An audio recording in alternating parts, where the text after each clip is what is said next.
जी doctor साहब, हम जानना चाहते हैं आपसे कि सफ़ेद दाग क्या होता है और इसके क्या कारण होते हैं अगर सफ़ेद दाग शरीर पर होता है? सबसे प्रथम सब लोगों को नमस्कार। मैं डॉक्टर प्रतीक मंजुल हूँ, consultant dermatologist at Divinity Total Skin Care, Mansarovar, Jaipur. आपका प्रश्न बहुत अच्छा है। एक्चुअली क्या होता है, ज़्यादातर लोग समझते हैं कि जितने भी सफ़ेद निशान चमड़ी पे होते हैं सारे सफ़ेद दाग होते हैं, लेकिन जो सच्चाई है इससे काफ़ी दूर है। शरीर पे होने वाले सफ़ेद निशान जरूरी नहीं है कि सफ़ेद दाग हो, जिसको लोग ल्यूकोडर्मा, फुलवारी या सफ़ेद कुष्ठ भी कहते हैं। तो बहुत सारे भिन्न भिन्न कंडीशंस सफ़ेद निशान को जन्म दे सकते हैं। तो एज ए एक्सपर्ट हमें रूल आउट करना होता है कि ये जो सफ़ेद निशान चमड़ी पे बन रहे हैं उसकी वजह क्या है, और एक बहुत बड़ा लिस्ट है बीमारियों का जिनकी वजहों से सफ़ेद निशान शरीर पे उभरते हैं। किस प्रकार के जो इंडिकेशंस होते हैं सर इसके? पहले तो हम इस पे आ जाते हैं कि कॉजेज क्या है, वजह क्या होती है। तो जैसे कि मान लीजिए किसी की इंटेंस ड्राइनेस है, सूखापन है, तो उससे भी बच्चों में आप देखेंगे सफ़ेद निशान चेहरे पे होने लगते हैं। तो बहुत सारे माता पिता ये लेके आते हैं सर इसको सफ़ेद निशान हो गया, लेकिन वो नहीं है, या कैल्शियम की कमी हो गई।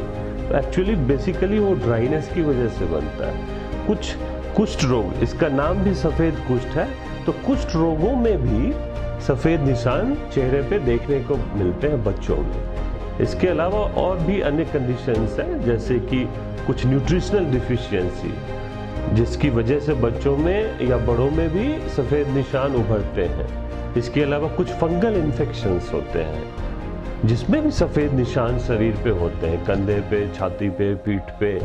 ठीक है, तो ये सब वजह हैं। इसके अलावा कभी कभी चोट लग गई या कोई इन्फेक्शन हुआ या कोई इन्फ्लामेशन हुआ, चमड़ी पे बीमारी हुई, उसके बाद वो सफ़ेद निशान छोड़ के चली जाती। तो लोगों को लगता है वो भी सफ़ेद निशान सेम सफ़ेद निशान है, ल्यूकोडर्मा वाला या विटलिगो वाला, जबकि ऐसा नहीं है, वो दूसरी वजहों से बन रहा है। सर जैसे लगने से कोई सफ़ेद दाग हो जाए तो उसको रिकवर होने में कितना समय लगता है या उसको कैसे हटाया जा सकता है? देखिए, ये हो गया नेचर ऑफ द डिजीज, स्वभाव क्या होता है। तो सफ़ेद निशान का स्वभाव बहुत सारे फैक्टर्स पे डिपेंडेंट है।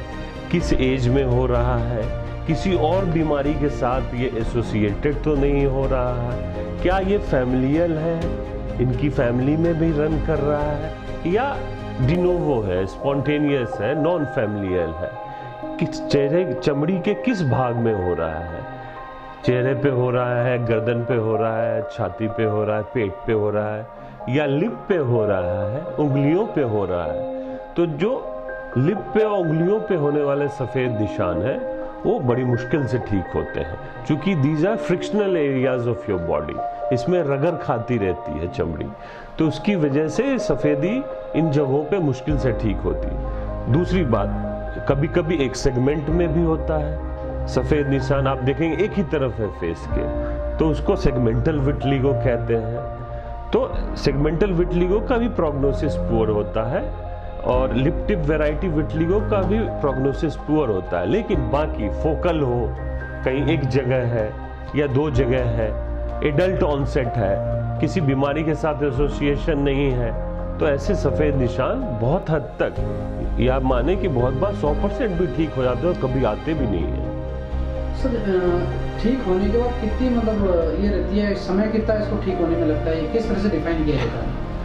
ये बात पूर्णतः सत्य है कि सफ़ेद निशान को ठीक होने का कोई टाइम फ्रेम हम फिक्स नहीं कर सकते, लेकिन on an average 6 months to 2 years हम टाइम रखते हैं, depending upon the severity of the disease, कि कितना ज़्यादा फैलाव है। तो सफ़ेद निशान अगर आप देखते हैं तो पहले तो एक्सपर्ट का ओपिनियन लीजिए, ये जानिए कि ये सच में विटलिगो या ल्यूकोडर्मा है या किसी और वजह से ही सफ़ेद निशान हो रहा है। दूसरा, जब सफ़ेद निशान है तो अगर कम समय में ही आप आ जाएंगे, 1-2 पैच ही है, तो वो बड़ी जल्दी ठीक हो जाता है, 3 to 6 months में ठीक हो जाता है। लेकिन अगर ज़्यादा फैलाव हो गया है, अच्छा एक चीज़ और, उसमें क्या होता है कि सिर्फ लगाने वाली दवाइयों से आराम आ जाता है, कोई हानिकारक खाने वाली दवाई की ज़रूरत नहीं होती। लेकिन जब ज़्यादा फैल जाता है तो फिर हमें गोलियां देनी पड़ती है और फिर कभी कभी लाइट थेरेपी देनी पड़ती है, जैसे आपने सुना होगा UV light therapy, narrow band UVB therapy.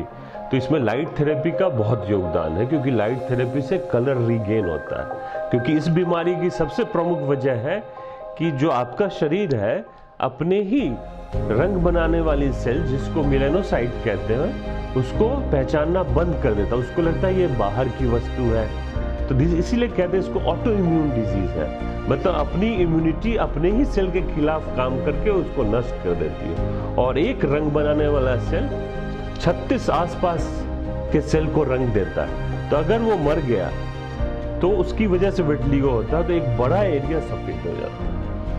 Sir जैसे सफेद दाग अगर किसी को हो जाए तो किस तरह से डायग्नोस ले, किस तरह से ट्रीटमेंट ले, उसके लिए क्या सीखना? जी देखिए, डायग्नोसिस बहुत ही सिंपल है। दो तरह का इन्वेस्टिगेशन होता है। पहला तो एक होता है आप क्लिनिकली, जो आपके बेड साइड इन्वेस्टिगेशंस कहते हैं, या जो आपके क्लिनिक में आया तो आप बैठे बैठे क्या क्या कर सकते हैं। पहला तो क्लिनिकल डायग्नोसिस कीजिए।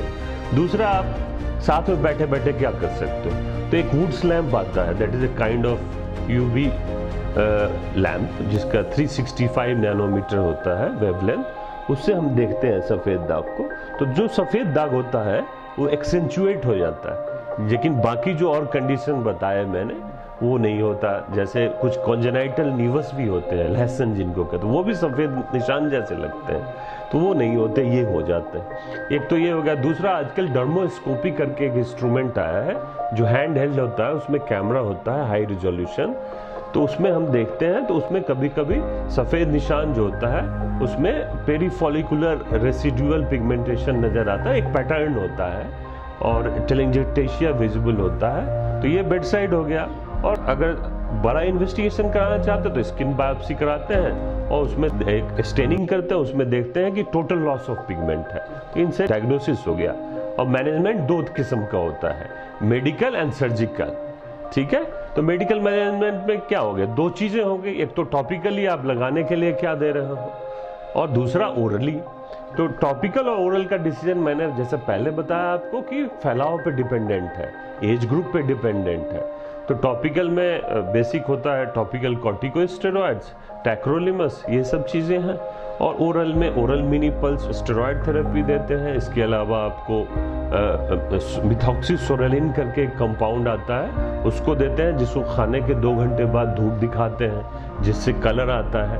और डिजीज अगर प्रोग्रेसिव नहीं है तो ये सब दवाई बहुत काम करती है। अगर प्रोग्रेसिव है तो फिर हमें इसको प्रोग्रेशन को हॉल्ट करना पड़ता है और फिर कलर को रीगेन करते। और सर्जिकल मेजर्स में आजकल बहुत पॉपुलर है, लेकिन सर्जिकल मेजर सारे विटिलिगो में नहीं करते।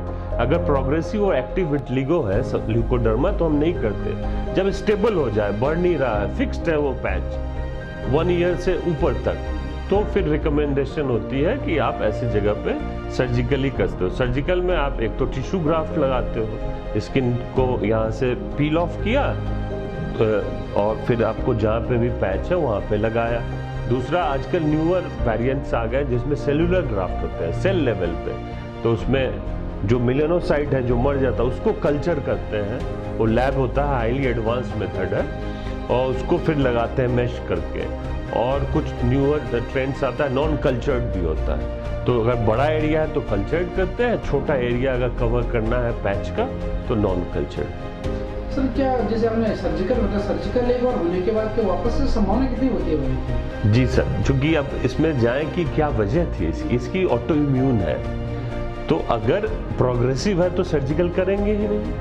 अगर स्टेबल है, नहीं बढ़ा है, तो 2 साल 1 साल में हम सोचते हैं कि यार ये विटिलिगो पैच जो है ना फिक्स्ड हो गया है और बाकी जगह भी इसको नहीं निकल रहा है, तो that determines the stability of the disease. तो वो डिटरमाइन करता है कि हमें सर्जिकल इंटरवेंशन करना चाहिए या नहीं करना। दूसरा, कभी कभी क्या होता है कि गर्ल्स होती हैं, कुछ ऐसे एरियाज में होता है जो विजिबल एरियाज होते हैं और वो चाहते जल्दी से ठीक हो जाए, अभी मैरिज होने वाली है और ये पैच सर बहुत सालों से है, तो वैसे केसेस में ये रिकमेंडेशन बहुत काम करती है। सर इसका खान पान पर कोई फर्क पड़ता है क्या? बिल्कुल, आपका प्रश्न बहुत ही अच्छा है। जनरली क्या होता है, जो बाकी अल्टरनेटिव पैथ्स ऑफ मेडिसिन हैं लाइक होम्योपैथिक, आयुर्वेदिक, यूनानी, ये सब बहुत ज़्यादा परहेज की विधियां बताते हैं कि ये नहीं खाना, वो नहीं करना, ये नहीं करना, लेकिन एज ए एलोपैथिक डॉक्टर्स हमने पाया है कि किताबों में बहुत ज़्यादा ये मेंशन नहीं है। फिर भी जो कॉमन चलता आ रहा है एनेक्डोटल, उस बेसिस पे हम ये चीज़ें बताते हैं कि विटामिन सी भाई चेहरा साफ करने के लिए हम लेते हैं या सीरम्स लगाते हैं, तो खट्टी चीज़ें भाई अवॉइड करें इसमें, ठीक है। और बेसिकली खट्टी चीज़ें अवॉइड करें, Chinese food, fast food, stress कम लें, तो ये सब चीज़ें हैं बेसिकली। लेकिन कोई स्पेसिफिक फूड आइटम नहीं है जिसको हम बोल सकें कि इसको नहीं खाना चाहिए, लेकिन प्राइमरली खट्टी चीज़ें अवॉइड करनी चाहिए। सर अक्सर देखा गया है कि सफेद दाग को भी छुआछूत की बीमारी की तरह लोग देखते हैं, इसके बारे में क्या संदेश आप लोगों को देंगे कि ये वास्तव में छुआछूत की बीमारी है? सफ़ेद दाग बिल्कुल छुआछूत की बीमारी नहीं है। ये लोगों का मिसकॉन्सेप्शन है अबाउट द डिजीज़। ये कहाँ से आया मैं इसको समझ पा रहा हूँ एज ए डॉक्टर, क्योंकि इसको सफ़ेद कुष्ठ बोलते हैं। तो जो कुष्ठ रोग था उसको मानते थे लोग, एक्चुअली वो भी नहीं फैलने वाली है, शॉर्ट टर्म कॉन्टैक्ट, तो उसको मानते थे कि फैलने वाली, तो इसको सफ़ेद कुष्ठ नाम दे दिया, तो ये भी फैलने वाली बीमारी है। जबकि सफ़ेद दाग फैलने वाली नहीं होती है छुआछूत से, इसका लॉजिक ही अलग है। It's an auto immune multifactorial disease, मतलब आपका शरीर खिलाफ काम कर रहा है, सेल को मार रहा है, और इसमें अदर फैक्टर्स का भी रोल होता है, मल्टीफैक्टोरियल, मतलब मेटाबॉलिक हो गया, जेनेटिक हो गया, इनहेरिटेंस हो गया, आपको ऑक्सीडेटिव स्ट्रेस हो गया, ठीक है। तो इन सबको वजह से डिस्ट्रक्शन होता है मेलानोसाइट्स का, ये फैलने वाली बिल्कुल भी नहीं है।